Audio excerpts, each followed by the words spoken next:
Good afternoon. The Appropriations Subcommittee on State and Local Transportation will come to order, and will the clerk please call the roll? Thank you, everybody, for being here today. Thank you, Madam Chair. Representative Steele? Here. Representative Slaw? Present. Representative Borton? Here. Representative DeSena? Representative Robinson? Here. Representative Morgan? Representative Edwards? Madam Chair, you have 4 of 7 members, so you do have a quorum.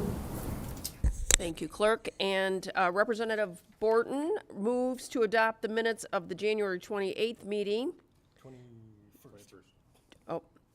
21st, sorry. And, with no objections, motion prevails. So, today, we are going to hear from MDOT, and Gregg Brunner is going to give us a presentation. He's MDOT's Chief Operations Officer, and the goal today is to hear about the projects that were completed in 2025 and the projects gearing up to start in 2026. And whenever you're ready, come on up and give your lovely presentation. And I appreciate you doing this for us, so we can say, okay, what about M24, right? This is what you get to hear at the end of this presentation. So whenever you're ready. All right. I didn't know it'd be a quiz at the end, but I'll do my best. It's nice that you don't have to worry about frost in the ground or trying to before you can start or anything like that. Oh, not this year. It's balmy out there today. No, but thank you, Chair. Thank you, committee members, for having me here today to talk about kind of what we've been able to accomplish last year and then kind of some of the larger projects we have going this year. So what I did, as I kind of broke this presentation up into, of course, the accomplishments from last year, larger projects we have this year, and then just real high level on some of the things we're doing with work zone safety. Because for those of you that don't know me, I'm a big safety guy, and I'd be remiss if we were talking about work zones without mentioning safety a little bit more in terms of what we're doing. So with our accomplishments, every year we kind of put together this accomplishments graph, which really looks at a big picture in terms of what we were able to do. And kind of in our industry, one of the things that we don't do well is really look back at our accomplishments. I think we're always looking forward, so it's always neat to see this graph. And just so we look at last year, we did about $2.3 billion worth of work, and that's not just MDOT, that's the transportation industry as a whole, where we've had a great partnership with MITA, our consulting community, laborers and operators as well, to be able to deliver this. So it's good when you start looking at this, we were able to improve about 1,800 lane miles of roadway, 182 bridges, and then another big portion here too was, as we were just talking about, the maintenance portion, which was about $487 million last year, which we were able to do with our partners at Gregg. So again, we'll see how these numbers come in this year for maintenance, because as we were just talking about, it's been a rough winter so far, and we'll see where we end up. But more to come here. So this is just a good kind of high level of what we're able to do in fiscal year 2025.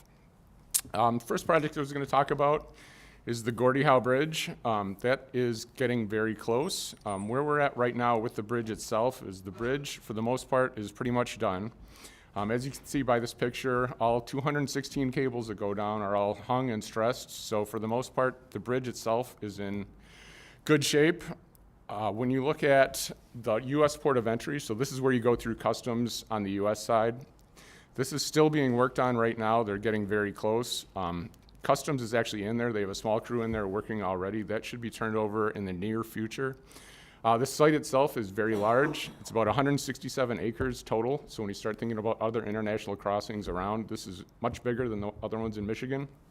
When you look at inspection lanes for the Gordie Howe Bridge, there's going to be 60 different inspection lanes going through, 34 on the U.S. side, 26 on the Canadian side. And then it won't be like some of the other bridges we have around. All tolls will be collected on the Canadian side. So again, this is what we're partnering with the Windsor-Detroit Bridge Authority.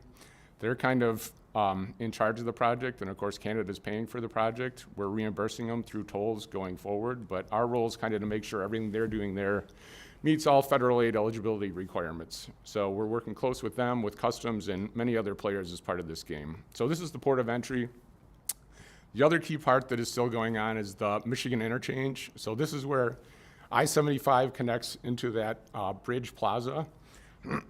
And so what this will be is the first, for Detroit anyway, freeway to freeway connection, where we go right from I-75 cross the bridge, then onto a freeway in Canada to keep going. Right now, like on the Ambassador Bridge, when you get commercial vehicles or other types of things going there, it's freeway on the US side, but once you get into Windsor, I believe there's 17 or 18 different traffic signals they have to go through to get to a freeway.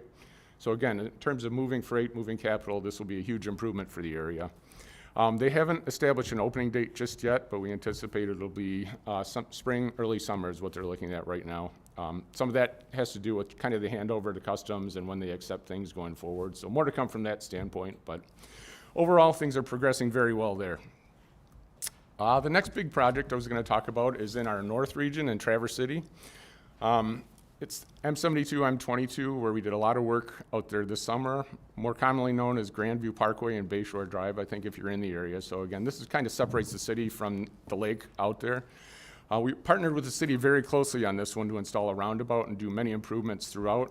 In addition to the roundabout or intersection there are also many multimodal improvements throughout there and non-motorized paths. And really looked at safety for crossing of the residents there. There's some flashing beacons to allow walkers to get across the roadway safely, pedestrian islands in the middle. So again, very closely worked with the community on this. It's been a huge improvement from a safety and operational standpoint for the area.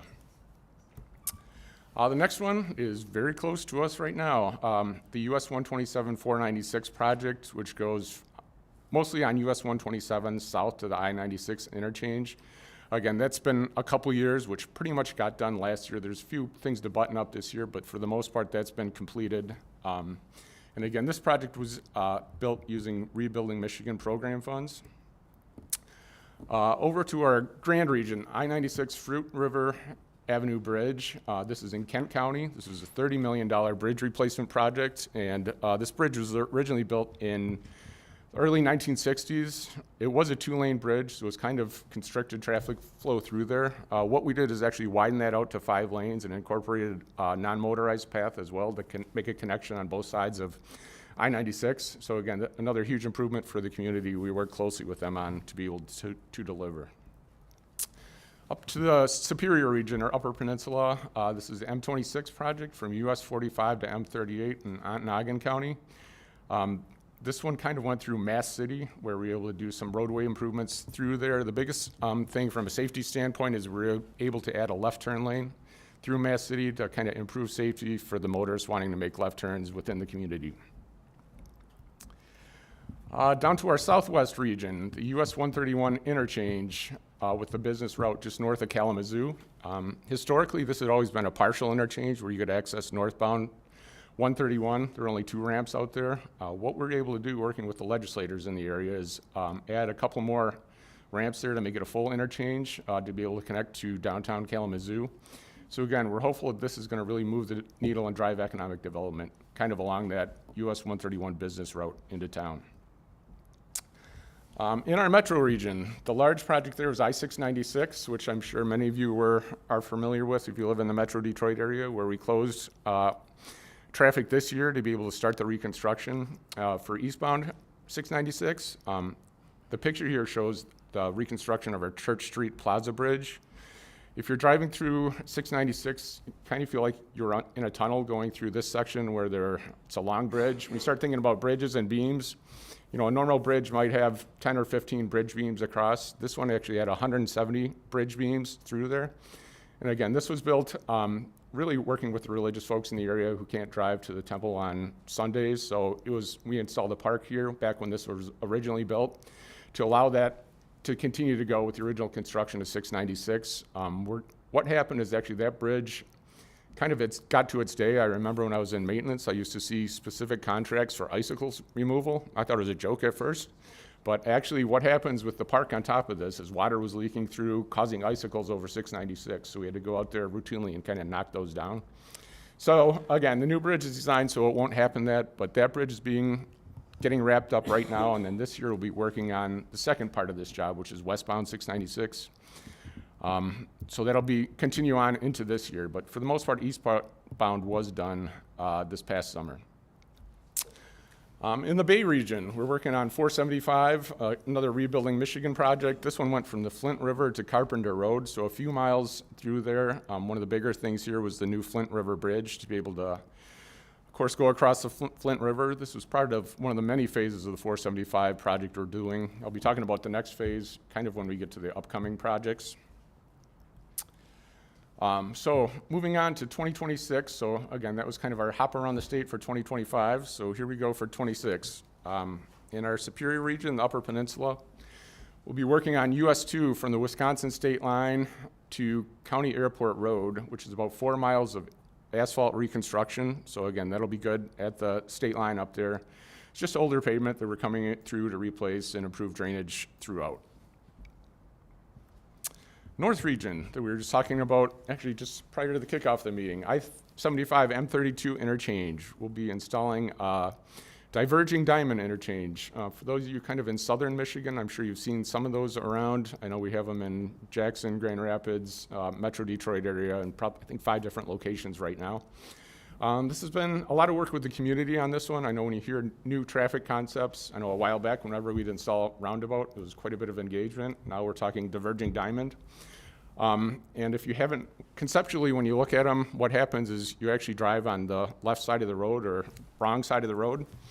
But what it does is, in certain instances, really improves traffic operations. So we've been working closely with the community up there to kind of explain how this is going to work, get buy-in from them. But overall, I think if you haven't driven there kind of in the summer, when traffic backs up to turn left or M32 has a lot of congestion on it, this will really help in terms of free flow for left turns and right turns, just to keep things moving, not having to wait for a signal the whole time you're there. So again, we expect a lot of benefit from this.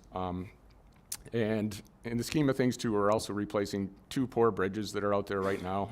So hopefully this will be a great fix for the community moving forward.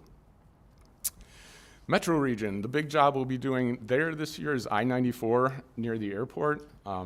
This will be about 10 miles worth of reconstruction, $342 million. So a large concrete reconstruction project. Again, a new interchange at E-Course Road and drainage improvements, lighting, and quite a few other things going on out there. So this will be another Rebuilding Michigan project that we're rolling out for this summer. The Bay region will be back on I-475. This will be a later letting this year, so this section might not start till 2027. We'll have to wait and see. It'll be late 26, early 27. It's about $280 million to reconstruct I-475. Pretty much this section's right through the city of Flint.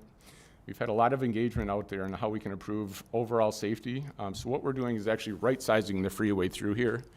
It's not too often we talk about narrowing up the number of lanes on a freeway, but here, based on traffic demand and user need and some of the access ramps on the side, we're actually going down to 2 lanes here, which will help improve people crossing the freeway as well. We're looking at turning one of the bridges into, it's currently a vehicle bridge, into just a pedestrian bridge to help reconnect communities on both sides of the freeway through there. So there's been a lot of involvement here.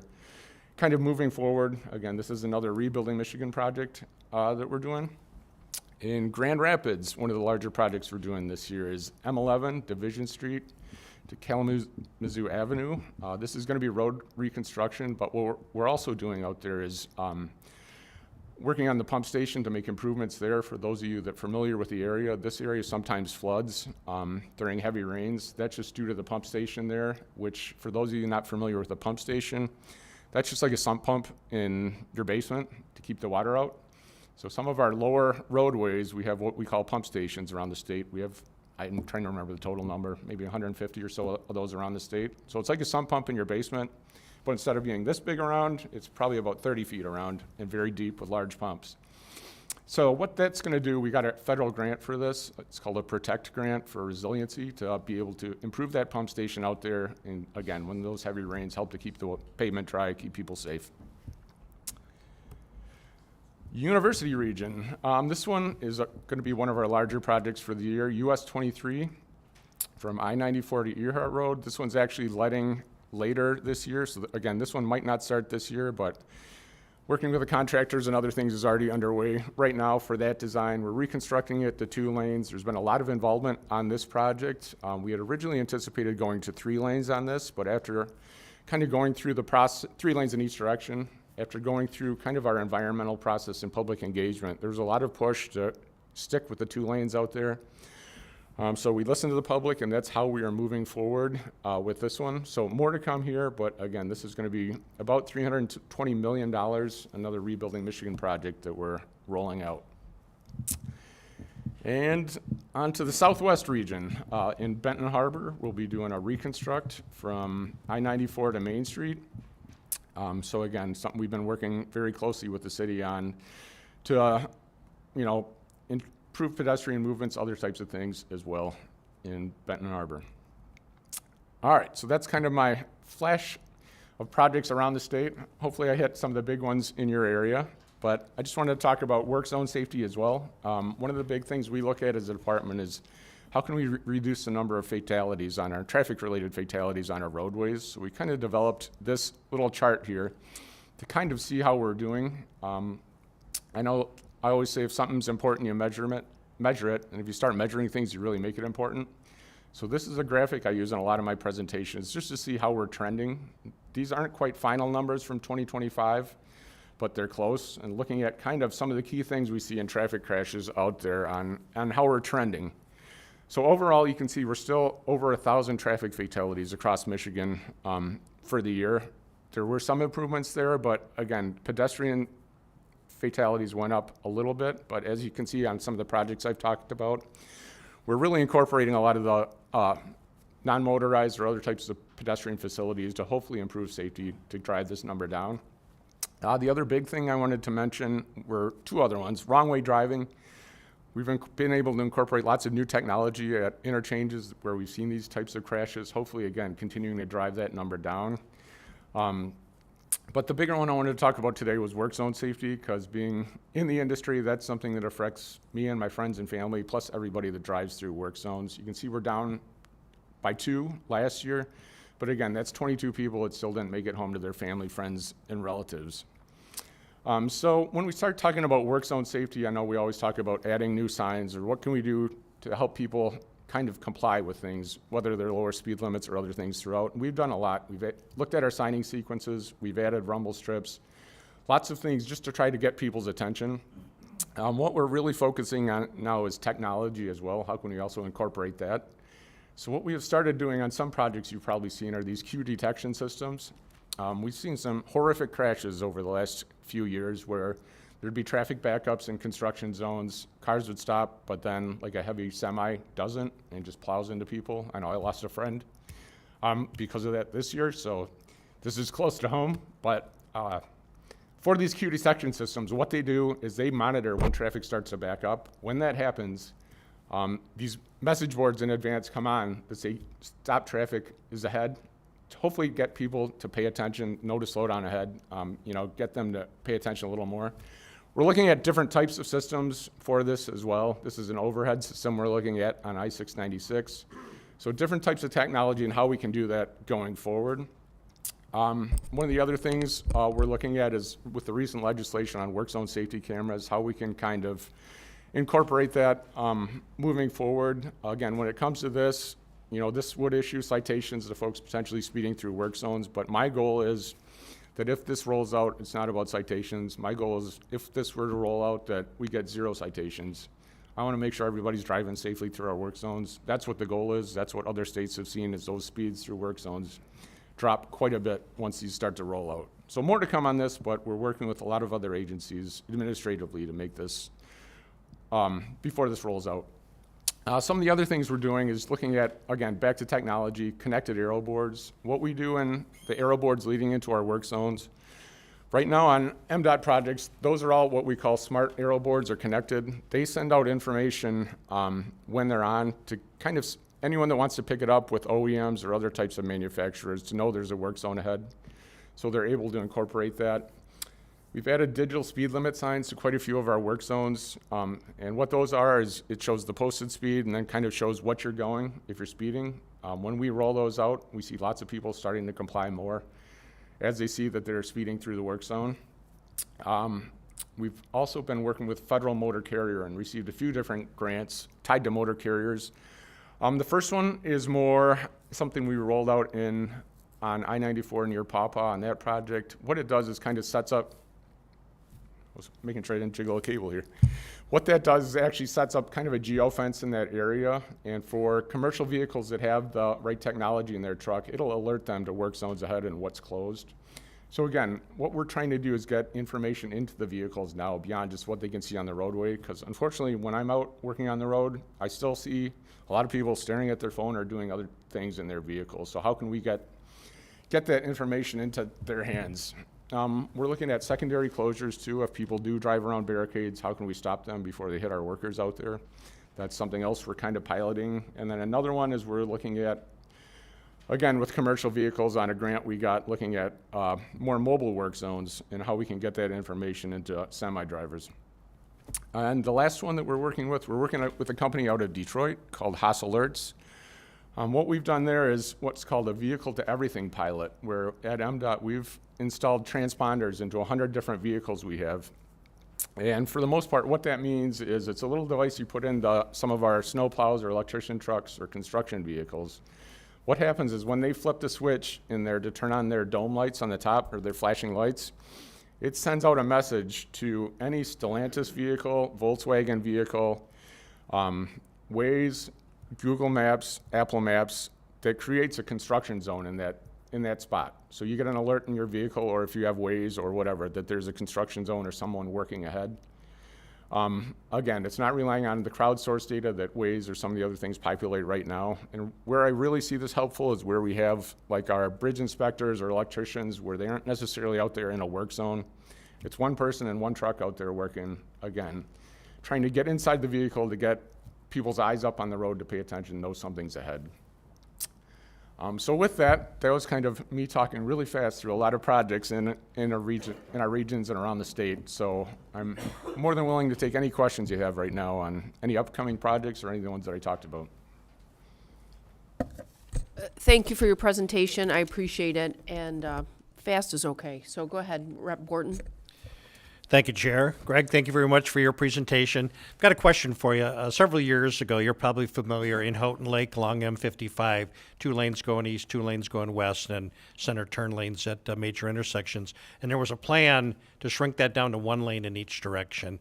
And law enforcement, road commission, people were really upset about that plan. So it got scrapped, which is great. I completely agreed with it, and everybody's happy. Well, last week I was in Kalkaska, which is also in my district, and they said, we're hearing similar plans on 131 going north and south, where it's 2 lanes north, 2 lanes south, center turn lane. Is that something we're contemplating again? Because I have a feeling I'm going to get that same fight from those folks. It's something we're looking at, and I know sometimes when you talk about going from 4 lanes to 3 lanes, the reason we really do that is for safety. We look at kind of what I'll try not to dork out too much here as an engineer, but average annual daily traffic on the roadways, there's certain thresholds that the amount of traffic that's not conducive to like that 3-lane section or 1 each way with a left turn. So what that does though is if you're driving on a 4-lane section, the big issue that this resolves is when folks are turning left. So what happens is they stop in a through lane to turn left and then get rear-ended and potentially pushed into oncoming traffic. So that's kind of when you talk about these, what we call road diets, that's what we're trying to resolve there. But what we've done in terms of before we implement those, we require a resolution from the city that they're in support of it. So again, it's things we look at from a safety standpoint that we deal with the city or other stakeholders on before implementing. So I'm not as familiar with the one you just mentioned. I know I'd heard about Houghton Lake before, but again, that's why that one didn't move forward at that time. Okay, great. But again, that's the big thing is we deal with the city and make sure they're bought in before going forward. All right, I will reach out to my local officials and make sure their voices are heard. All right. All right, thanks. Rep. Slaw. Thank you, Madam Chair. So just a question related to the work zone safety cameras. Yep. As you talked about those, you were a little hesitant maybe in the way that you phrased some of those things. Is that maybe either about rollout or about timing or so I don't know what it was, but something made your voice sound a bit hesitant to me. Again, that one we're just looking for funding in terms of being able to move that forward. That was a work project that was set up. Depending on where that ends up, we'll have to look for funding elsewhere. But right now, the biggest thing we're working on is kind of through the whole administrative side of things in terms of it's not just an MDOT initiative. It would have to deal with Secretary of State in terms of license plate transfer, Treasury for where the funding would go, and it creates that whole work zone safety pot of money, and then MSP and others and the local judiciary folks from the enforcement standpoint. So while it sounds relatively easy in setting up a contract, when you look at the overall administration of it, it's a lift. Can I ask? One other question I had was related to your smart and safe work zone slide. And it talked about secondary closures. So there was and the term is supplemental, it was your first bullet point, which is supplemental closure behind an initial work zone traffic control device or channelization. I didn't get that. Okay, yeah, I can explain that one a little bit better. So what happens is there's a couple different products out there that we're looking at right now. So normally in a closure, you'd see like those, what we call type 3 barricades, the big barricades across the roadway, or concrete barrier, those types of things. What happens occasionally, which is still hard to believe, is people drive around those into our work zone. So as a secondary protection measure, what we're looking at is there are companies out there that have recently piloted a new product, and what it was initially set up for was to kind of stop, I'm trying to think of what the term is, more or less folks from driving into crowds like happened in New Orleans. Mm-hmm. And what it is kind of it looks like a big metal plate like this. What happens is you hit it, and it kind of flips over and instantly stops the car. It doesn't hurt the person driving. It just brings the car to a stop to protect, of course, the workers downstream before driving right into them. Nothing we put out there as a primary thing, but if people drive around all the primary things, that's what they would run into to be able to stop them going forward. Yep. Rep. Robinson. Thank you, and thank you for your presentation. Two quick questions. First off, thank you for this breakdown as far as and obviously you guys continue to work towards 0 deaths, but I'm always amazed at how many people are going the wrong way. Are these just lack of signs, or is they usually alcohol or some kind of related incident?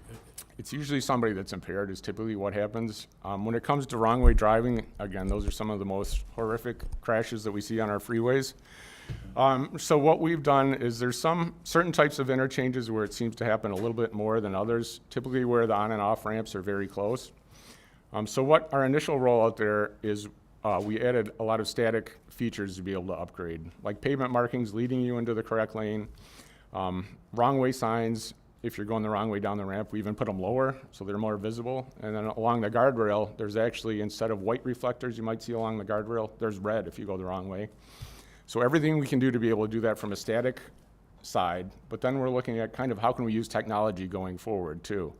So kind of in the Metro Detroit area, we've identified a few different interchanges where we're actually using video analytics, AI, to be able to recognize when cars are going the wrong way, where they can instantly communicate that to our operations center, police dispatch, and then update message boards and other things to get the word out.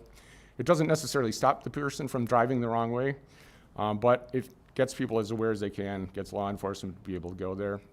And similarly, in Grand Rapids, I know this was just in, I think, Gongwer earlier this week, where they have flashing LED signs, where if they detect somebody driving the wrong way down the ramp, those LED wrong way signs flash just to get their attention. So we've been looking at many different measures around the state and how to improve that, kind of still in the pilot stage on some of those higher tech ones to see which one works the best, but hopefully these numbers continue to go down. As far as the roadway itself, we're looking at all different kinds of things to be able to do that, but the majority of those are impaired drivers.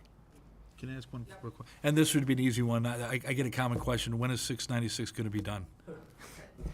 Well, we'll be working on, westbound will be open this year, or both lanes will be open this year. It'll be down to one lane, but I believe that's scheduled to complete at the end of this year. Yep. Thank you. I have a couple questions. So my first one is, there's been a handful of these semi-crashes that are happening. I know the roads are bad right now because of the snow. Is there something different? Is there more on the road? Is there something that, are they less experienced drivers, or do you have any insight on that? We haven't really been able to dive into some of those recent crash reports lately where we've seen these huge pileups. I just know driving here, Coming in yesterday to Lansing, I was driving through, where was I by? Kind of by Owasso on I-69. And pavement was fine, sunny. All of a sudden, it kind of turned into a whiteout where I could probably see 50 feet ahead of me. I slowed down, and there were still cars passing me on the left going 75 miles an hour into the unknown. And that's kind of, for these crashes we've been seeing on the west side of the state, it appears that they've been whiteout conditions and people just aren't slowing down. So we're really pushing the education side of things out there and notifying folks where we can when whiteouts are in the area. But again, they're difficult to predict, and we just ask folks to drive as the conditions warrant out there. So I had a resident that reached out to me that said sometimes these barrels are in the road where there's no workers, like days in advance, and that, like, why are we shutting these roadways down ahead of time or after the time when there's no workers in there? Do you have any insight on that as well? Sure. Some of it depends on what the work zone is itself. So, of course, it takes time to set up a work zone. When they ask me about, like, temporary concrete barrier, that takes, I think in a day they can maybe get, is it a half mile or a mile? So it takes time to set up some of those work zones. That's one thing. But the biggest thing we always see is when concrete is curing out there, if we're doing concrete patches or other things, people may drive by and see that, how come there's nobody out here? That's just so the concrete on the roadway can cure so that people aren't driving through it, getting stuck, or other types of things. On those types of projects, we try to add signs saying concrete curing ahead, but again, it's really situational, but our goal is, as a department, we really focus on mobility in terms of what we can do to mitigate or minimize those work zone closures to keep traffic flowing freely out there. Yeah, they complain when there's no construction and when there's construction. So, back to your slide, you talked about on slide number 2 about lane miles, and then, so my question is, lane miles, so on one of your slides, I think it was Bay County, it looks like there's 10 lanes, and so I'm just wondering what your lane mile is. I mean, it's like, is it each specific lane? Yep. And then what about the shoulders, and what about the switch lane? Are those all considered lanes? So on your Bay City work project, I counted 10 lanes. So is that 10 lanes, So and that if would it be- goes 1 mile, that's, Yep, it's the number of lanes total, so it wouldn't include shoulders. So I think when you start talking about overall miles of roadway that MDOT has, it's about 10,000. When you look at our lane miles, it's about 30,000 overall that we are responsible for. So when you look at lane miles on that first slide, that would be 1 lane for 1 mile. So if it's 1 lane each direction, 1 mile would be 2 lane miles. and shoulders included? And No. not shoulders, and not not, what are those, temporary lanes where the big X, what are those called?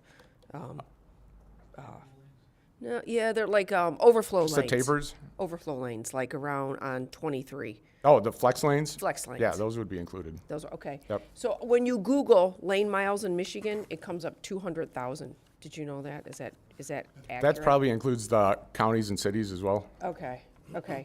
And then, I had another, who had a question over there? Oh, did you have a question? Thank you, Chair. Yeah, just quick question. Donnie probably knows this. When is the Gordie Howe Bridge opening? It'll be this spring, mid-spring, early summer. That's what they're looking at right now. There's still, what's going on right now is they're wrapping up the U.S. Customs Plaza. And the way the contract's set up is once that's completed, there's actually turnover to CBP, Customs and Border Patrol, where they get an opportunity to look through everything. What's going on right now is CBP already has a small group working in there full-time. Once that official turnover happens, they'll review it, and that's when we'll kind of work with Windsor to set a date on the overall opening, but it should be soon. Appreciate it. They're not gonna have backups like the Blue Water, are they? We hope not. Okay. And then 375, there's a lot of discussion on that last year. Yep. I don't see that in your packet. Do you have any update on that? Sure. So what's going on with 375 is, we had the original scope that went from the I-75 interchange all the way down to the water. We've had a lot of feedback from that, and what happens is we actually kind of paused the project and really took a step back to look at the overall scope of work. So in working with stakeholders out there, what we did is really right-size the project and really took out that I-75, 375 interchange and just focused on a boulevard section from that, beyond the interchange, just down to the river. And with that change, we've got a lot of positive feedback from the folks. I know we recently met with kind of the Greektown Casino, Greektown neighborhood folks. They were positive of the changes we made there and many of the others as well. And again, we have a LAC or a local agent or local community meeting coming up. I believe it's tomorrow, where we're going to start talking about some of the community benefits we're going to be able to incorporate as part of the project. So kind of with that pause and rescoping, it's really helped move that project in the right direction. What's going on right now is they're working on the outfall, where it goes out to the river. The goal is to have that phase of the project completed prior to the Grand Prix. We will have it completed by the Grand Prix, because I think that runs right where the pits are for the Grand Prix. So no pressure on our contractor there, but we're committed to get that done in time, and then we'll continue to move up the corridor while staying engaged with our stakeholders in the process. So what's the scope? How long now? Is that a mile? Is that about a mile? I think it's right around a mile. It might be a little bit less. And they're going to do new drainage and then raise up New drainage, they'll raise up the freeway to a boulevard section throughout. They'll still be repurposing some of the excess property that was there. You know, we're working with the new city administration to be able to do that. So things seem to be moving in the right direction at 375. How long do you think that project will take? Because that's the only way I get into Detroit is that way. So We're still looking at, complaining like the I-69, 696 people will be. I think it'll still be 2028 is still what we're looking at for that one. Okay, Rep. Robinson. But I'll have to got it. double check based on the new scope and Good, okay. contractor. So we had many projects that, like you, that you referred back to the Whitmer funding the roads project. Are we bonding for the additional projects this year? Are we done bonding? What's the plan on that? When it comes to bonding right now, so all those are already bonded and going forward, the ones I mentioned there. What's going on right now with the Rebuilding Michigan program, there's about $700 million in bonds still remaining. Again, we're looking at potential projects for those, but any of those approvals would still need to go through the State Transportation Commission. But none of these projects that you have on slated will require that additional bonding? No, those No. are already included. And then I talked to you earlier about the IJA funding. Yep. And then we assume that it's going to be filled, but do we have a plan if going forward? What typically happens with the federal funds is there's some sort of reauthorization or extension, going forward of the existing funding scenario while they work through those details. Again, we're hopeful that there's an overall reauthorization moving forward, but again, we're providing comments where we can to our congressional folks. Okay. Any other questions? We're good. Okay. Thank you so much. I really appreciate it. All right, thank you. And then on the website, I don't know if anybody notices that there is a huge packet of information of your plans moving forward, and it's got every road that you're working on in the future that it's on the website. So that's good information. I appreciate that. So, thank you, and with that, Rep. Slaw moves to excuse any absent member, and there being no further questions and no further business before the committee, this meeting is adjourned.